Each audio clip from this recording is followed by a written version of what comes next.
No deadbeats allowed at Christmas this year, so we're only having your sister and her family, my dad sneered. 2 weeks later, the deadbeat they disowned hosted everyone at his $8 million mountain lodge. Guess whose Christmas got ruined?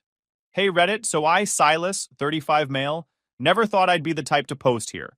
But let's just say, last Christmas flipped my whole life upside down, in the best way possible.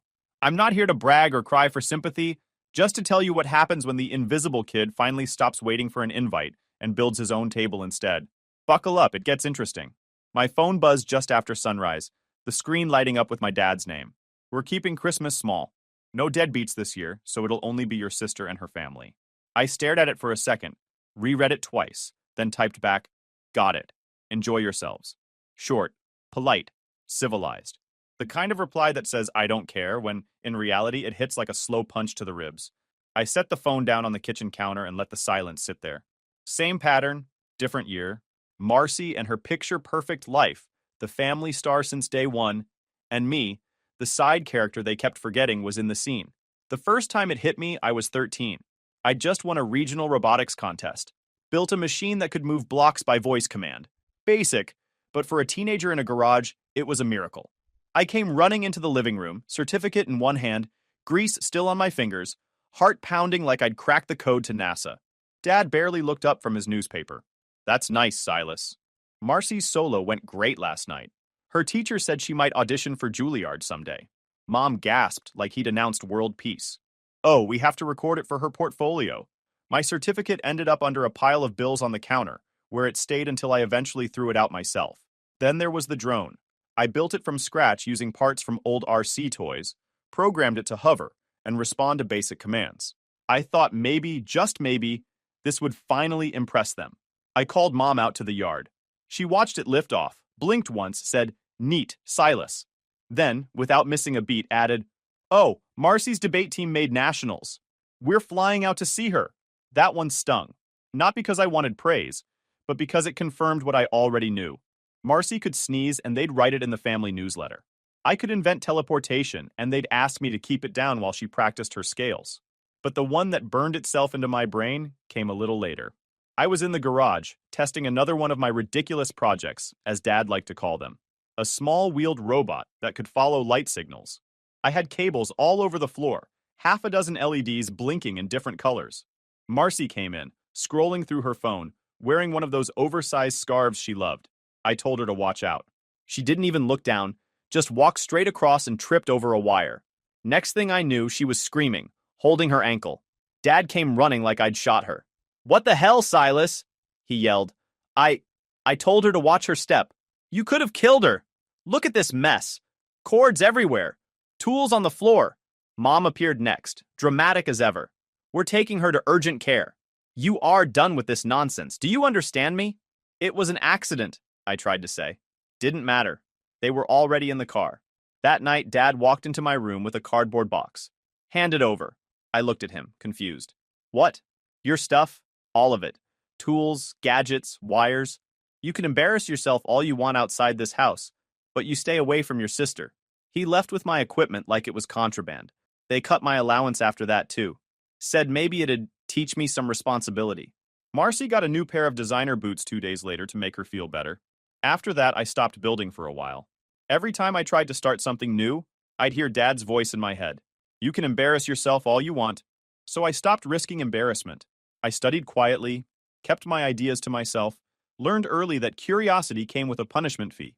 Years later, when I finally got into Caltech, I thought that would change everything. It didn't. They congratulated me like I'd won a raffle. Marcy was getting ready for another choir performance, and Mom said, "We'll visit when things calm down." They never did.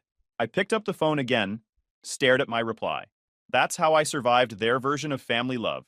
Act like it doesn't hurt, and eventually, maybe it won't. I smirked to myself, the kind of smirk that hides years of quiet resentment. "Merry Christmas, Marcy," I muttered. "Hope your spotlight's bright enough for the both of us." You teenage years were rough, it felt like. Me trying to build something while my family acted like I was putting together junk. When I got into Caltech, I thought that would finally flip the script. Like maybe they'd say, "Wow, Silas, that's insane, we're proud of you." Nope. Dad just said, "That's far from home, huh? You sure about all this computer stuff?" Mom added, Your sister's law school graduation is the same week. We'll have to see about visiting. They never did. Meanwhile, Marcy sent a text. Congrats, bro. Guess you'll be a hacker or something now? LOL. That was it. College was brutal. Everyone around me had backup plans, connections, parents who actually cared. My backup plan was canned soup. I'd call home sometimes, but most of the time they were busy with Marcy's events. Debate nationals, a new promotion, planning her engagement party. My mom talked more about the flowers than my finals. Then came the wedding. That circus. 300 people, a string quartet, chandeliers so bright you could see your reflection in them. Marcy's fiancé, Anthony, was one of those guys who wears cufflinks at breakfast. He barely looked at me. I thought maybe I'd at least get to stand next to her as a groomsman, you know, brother and all. But nope. Anthony had his frat brothers, his cousins, even his high school lacrosse coach. I got handed a flashlight. Dad said, "You're good with wires. Make yourself useful. Help the lighting guy." So I did. I spent most of the night crawling under tables and checking outlets while Marcy floated around in her dress like she was royalty. Every few minutes, someone would say, "You must be so proud," and my parents would smile like they were the ones getting married. When she gave her speech, Mom cried. Dad took videos from every angle. When I said goodbye that night, they were already talking about honeymoon destinations with Anthony's parents. I doubt they even noticed me leaving. The only person who bothered to talk to me for real was Uncle Ray, Dad's younger brother. He's the opposite of my parents. Quiet, sarcastic in a funny way, actually listens when you talk. He pulled me aside after the ceremony, handed me a beer. I didn't even want it, but I appreciated the gesture, and said, "Don't take it personally, kid. They've always been like this. You're not the problem. They just think loud equals successful." It wasn't much, but it stuck. He talked to me like I was a person, not a background prop in the Marcy show. After that, I kept my distance. Holidays, birthdays, whatever. They blended together. The calls became shorter. I still sent them updates, but it was mostly silence on their end. I learned that if I didn't bring up Marcy, the conversation died within a minute. One Thanksgiving, during my junior year, I was short on cash. I'd been working part-time fixing computers in the dorms, but rent had just eaten my last paycheck. Flights were expensive, so I swallowed my pride and called home. "Hey, flights are high this year. You think you could help me out a bit so I can come home for Thanksgiving?" Mom went quiet. Then Dad got on the line. "Don't worry about it, Silas. Whether you come or not won't make much difference. We'll see you at Christmas, maybe." They said it like they were doing me a favor, saving me the trouble. I just sat there on my dorm bed, holding the phone like an idiot. "Right," I said finally. "Yeah, sure. Makes sense." When Thanksgiving came, the dorms were almost empty. Just me, one international student down the hall, and the sound of the vending machine humming in the lounge. I bought microwave noodles from the campus store and ate them in front of my laptop. I scrolled through Facebook. There they were. Mom, Dad, Marcy, Anthony, and their fancy table setup. Matching sweaters, golden turkey, some caption like "family is everything." I laughed out loud. Not the funny kind. The kind you do when your chest feels tight and you don't know what else to do. It wasn't like I expected much. But the realization hit harder than I thought. I wasn't just forgotten. I was optional. Like a side feature they could enable or disable, depending on the season. Later that night, I opened one of my project files, messed around with some code, and told myself I'd make something big one day. Not to show them. Just to know I could. Because sitting there with that cheap instant ramen, watching my family as everything parents pose for photos without even noticing the missing seat at the table. That's when it clicked. I wasn't invisible by accident. They wanted it that way. After Caltech, I moved to Chicago with one suitcase, a laptop that shuts down if it wasn't on the charger, and an offer letter that paid less than what Marcy probably spent on a haircut. The company was a small cybersecurity firm downtown. They liked to call it fast-paced, which really meant you'll live here and forget weekends exist. The work itself wasn't bad. I handled firewall systems, network patches, boring but essential stuff. I was the guy people called when something broke, and somehow, it always broke. I pulled all-nighters fixing servers while my manager took credit for the reports. When bonuses came around, he got one. I gotta keep it up. After 3 years of grinding, showing up early, staying late, learning every system inside out, I finally realized the math didn't add up. Every paycheck felt like an insult. So in 2016, I quit. I remember sitting in my one-bedroom apartment, looking at my resignation email and thinking, well, here goes nothing.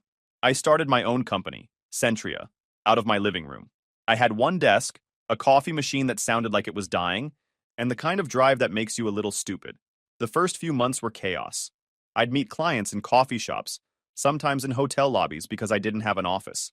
I built security systems for small businesses, mom and pop shops, clinics, startups. I was coding 14 hours a day, barely eating, trying to look like I wasn't running this thing solo. For a while, it worked. Money trickled in.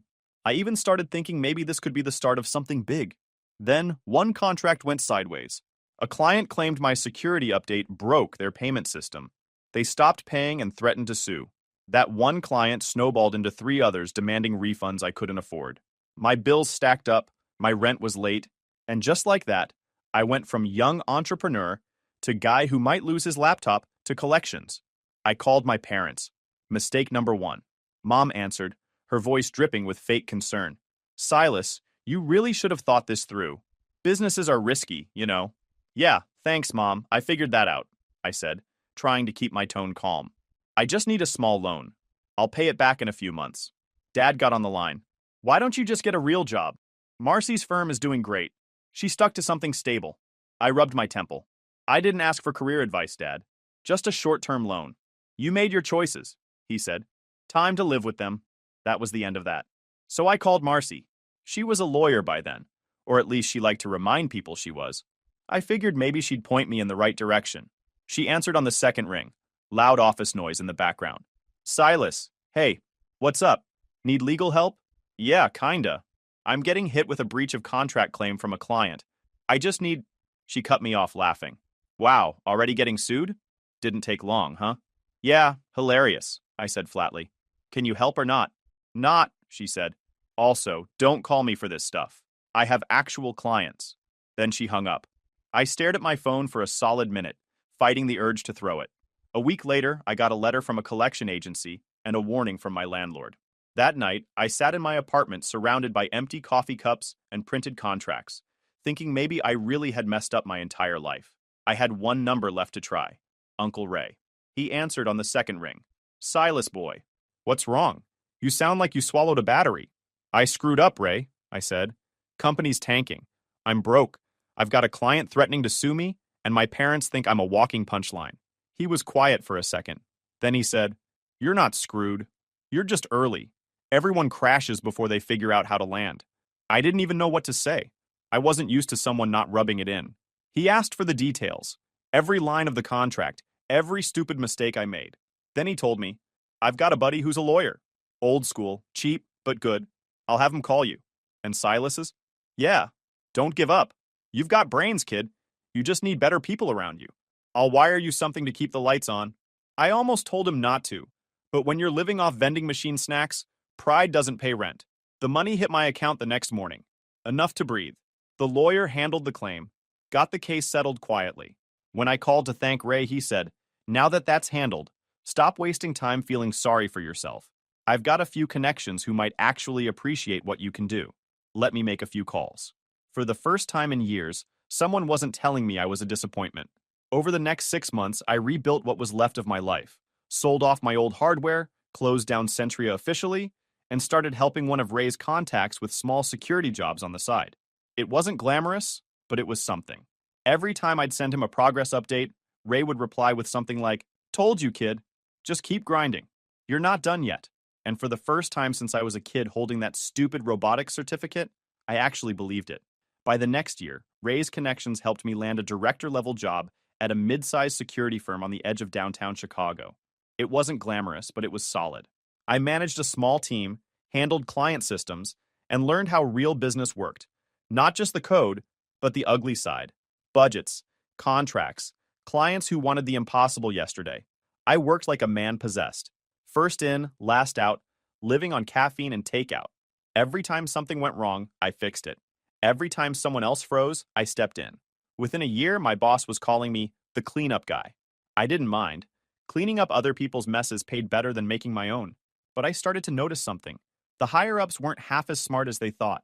They spent meetings arguing about color schemes while I was patching real security holes. They sold expensive solutions that barely worked, then congratulated themselves on how profitable the flaws were. I kept my mouth shut, but it bugged me. 3 years later, around 2020, after one particularly stupid meeting, where a VP suggested we handle a data leak by just deleting it, I'd had enough. I went home, typed my resignation, hit send, and didn't even wait for a response. That night, I opened a new folder on my laptop and named it Shield Path. I wanted something smarter, cleaner, actually bulletproof. A system that small hospitals and retailers could afford without needing a NASA budget. It was insane. I had no funding, no backup, just a pile of ideas, and Ray's voice in the back of my head saying, "Don't hold back this time." So I didn't. I rented a tiny office above an old auto shop. The floor creaked, the heater rattled, and the internet went out if someone sneezed too hard downstairs. I didn't care. I brought in my computer towers, some old servers, and a desk I found on Craigslist. My diet became canned soup and cheap instant meals. My sleep schedule was non-existent. Every day I wrote code until my eyes burned. I tested, broke things, rebuilt them. I started waking up on the floor with a keyboard mark on my face. I was so deep in it I barely noticed my phone battery dying from ignored calls. 6 months in, I had the first working version. It wasn't pretty, but it was fast, and it was secure. I sent out some demos. Got polite, "We'll review this" replies. Nothing promising yet, but it was a start. Then the fire happened. It was a Thursday night. I'd been debugging a module for a client test when the lights flickered. I figured the power grid was just throwing a fit again. 5 minutes later, the air smelled like burning plastic. I turned around and saw smoke curling from one of the extension cords near the back wall. "Fuh! Not now!" I yelled to myself, running over. I yanked the plug, but it was too late. The outlet was sizzling, and flames started licking up the drywall. I grabbed the nearest fire extinguisher, pulled the pin, and sprayed until the thing coughed out nothing but air. It wasn't enough. I ran to the door, but then it hit me. The servers. Everything I'd built was on those drives. Months of work. My brain said run, but my legs went the other way. I wrapped my hoodie around my mouth, ran back in, and unplugged the main rig. The smoke was thick enough to make my eyes sting. I dropped half the equipment, tripped over a box, landed wrong on my wrist. Pain shot up my arm. By the time I stumbled out, coughing like an idiot, the fire department was already pulling up. I stood there on the curb, watching the place burn. The office I'd poured my life into turned to black sludge in front of me. When it was over, one of the firefighters came over. "Insurance?" "Yeah," I said automatically. But later I'd learned my policy didn't cover electrical failure from faulty wiring. Basically, I was screwed. That night, I sat in my car staring at the equipment I'd managed to drag out. A half-melted monitor, one fried tower, and a server that looked like it had been through a war zone. For a second, I thought about just quitting. Maybe my parents were right. Maybe I was just wired for disappointment. Then I got a text from Ray. "Heard about the fire. You okay?" I told him what happened. He replied 2 minutes later. "Give me a day. I've got a guy who might be able to help."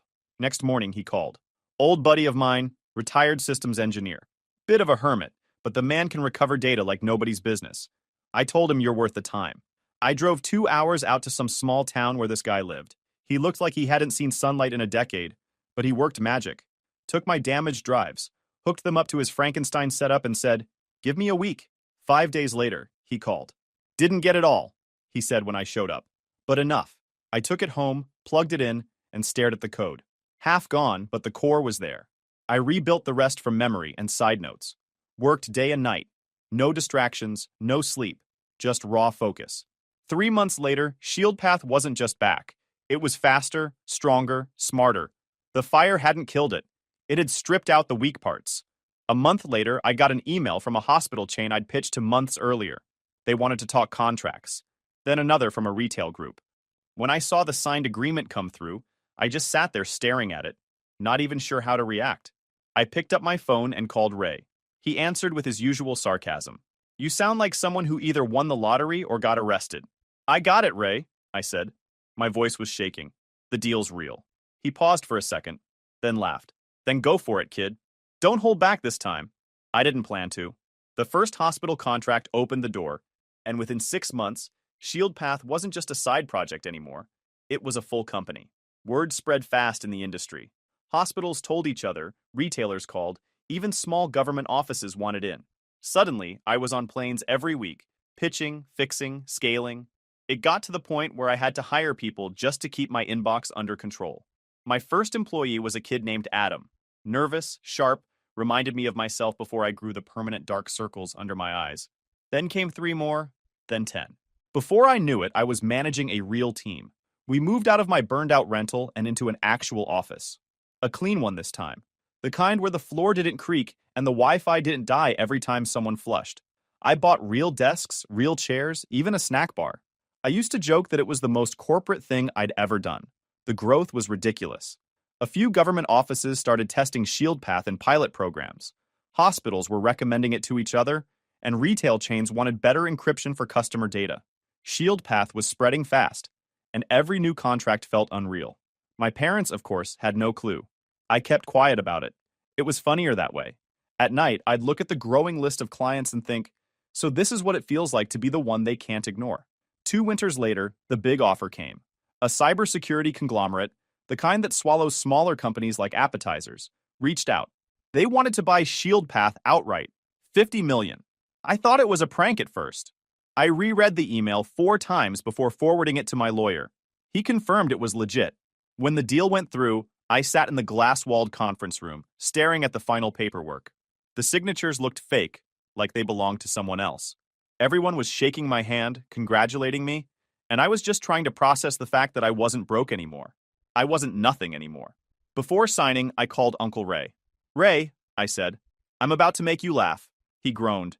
"If this is another one of your security jokes, spare me." "No," I said, smiling. "Remember when you said I'd figure out how to land after crashing? You were right. ShieldPath's being bought out. 50 million. Silence. Then a long whistle. "Well, damn, kid. I was expecting good news, not a Bond villain announcement." I laughed. "You kept me afloat when everyone else bailed. I didn't forget. I already set aside a chunk for you. After the deal closes, you'll get your share. You're officially my partner in this mess." "Silas, that's your money." "It's our money." I cut him off. "You backed me when nobody else did. You earned it." For once, he didn't have a comeback. Just said, "You're a good man, kid," in that gruff voice that sounded like it was allergic to compliments. When I left that meeting, I didn't celebrate. I didn't go buy cars or throw parties. I went home, sat on the couch, and stared at my bank app like it was mocking me. $50 million. You'd think I'd feel unstoppable. Instead, I felt weirdly quiet inside. A week later, I bought a mountainside penthouse lodge in Colorado. It was halfway up a mountain, all glass and dark wood. The kind of place where the silence has weight to it. Floor-to-ceiling windows that overlooked a valley dusted in snow. I didn't buy it for the flex. I bought it because I wanted space, the kind my family never gave me. I designed everything myself. Picked the furniture, the lights, even the hardware finishes. It wasn't fancy for show. It was efficient, smart, clean. I hired a property manager named Layla, ex-hotel operations type, very organized, no nonsense. She ran the place better than most CEOs. Every morning, I'd stand by those windows with coffee in hand, watching the snow pile up and the fog slide through the trees. It was the exact opposite of my old apartment. Quiet, calm, peaceful. For the first time, I could hear myself think. Life felt stable. Work was solid, money wasn't an issue, and Ray and I talked almost every day. The company's transition went smoothly, and I had enough investments to keep me comfortable forever. All these events lead to the Christmas text day, the "We're keeping Christmas small." No Deadbeats this year, so it'll only be your sister and her family. Same tone, same pattern, like I was some coworker they were politely excluding from a group lunch. I actually laughed out loud this time, not bitterly, just that short, sharp kind of laugh that comes from realizing some people never change. I remember standing next to the window. The mountains looked endless, the snow reflecting every bit of light, like the world was made of glass. Down below, my driveway curved through pine trees like something out of a postcard. I stood there holding my phone, thinking about every year they'd done this. Every family-only event, every last-minute uninvite. Marcy's kids probably got matching sweaters. I got a text message. "Small Christmas," I muttered. Yeah, real small without the one person who actually made something of himself. I wasn't the quiet kid begging for approval anymore. I wasn't the one fixing lights at Marcy's wedding or asking for flight money. I'd built something from scratch, from ashes and burned-out wiring, and now I had everything they said I couldn't have. So I set the phone down, took another sip of coffee, and smirked at my reflection in the window. If they didn't want me at their table, fine. This year, I'd build my own, and make sure it was one they'd never be invited to again. I called Uncle Ray first. He picked up on the second ring. Same gruff voice. "If you're calling to complain about your parents, get in line." "Not this time," I said. "I'm hosting Christmas. My place. Colorado. You in? He paused for half a second. Hell yes, I'm in. I'll bring Clara and whoever else isn't allergic to snow. Perfect, I said. Bring everyone. Next, I called Aunt Susie. Then cousins I hadn't seen since high school. Old Caltech friends. Even a few of my first Shield Path employees who stuck around through the rough days. Every single one said yes, no hesitation. The next few days were chaos. I had Layla handle the logistics. Flights, cars, rooms. She was a machine. By the time she was done, I had a full guest list, private shuttles, and enough food planned to feed a small army. The kitchen looked like a cooking show, the kind with 6 ovens and not enough swear words. By Christmas Eve, the lodge was alive. Luggage stacked by the door, laughter echoing off the walls, people I hadn't seen in years hugging like no time had passed. Uncle Ray walked in first, snow on his jacket, grinning like a kid. Kid, he said, looking around. You undersold it. This place looks like a movie set? Yeah, I said, smirking. Except the script's actually good this time. He laughed, clapped me on the back, and started introducing me to half the relatives I barely remembered. My cousin's kids ran around, sliding on the wood floors. The fireplace roared, music played, and for once, nobody was walking on eggshells. Then the phone started ringing. One of my cousins, Mark, looked down at his screen and said, it's your dad. Answer it, I said, already knowing how this would go. Mark put it on speaker. Hey, Uncle Jerry! Merry Christmas! Mark, where are you guys? We've been waiting all morning. Marcy's kids are opening presents. Mark glanced at me, half smiling. Oh, we're at Silas's place. Colorado. It's amazing up here. Dead silence. Then Dad's voice, sharp. You're where? At Silas's lodge, Mark said, trying not to laugh. He invited everyone. Dad hung up without another word. 2 minutes later, another cousin's phone rang. Then another. Mom was making the rounds now.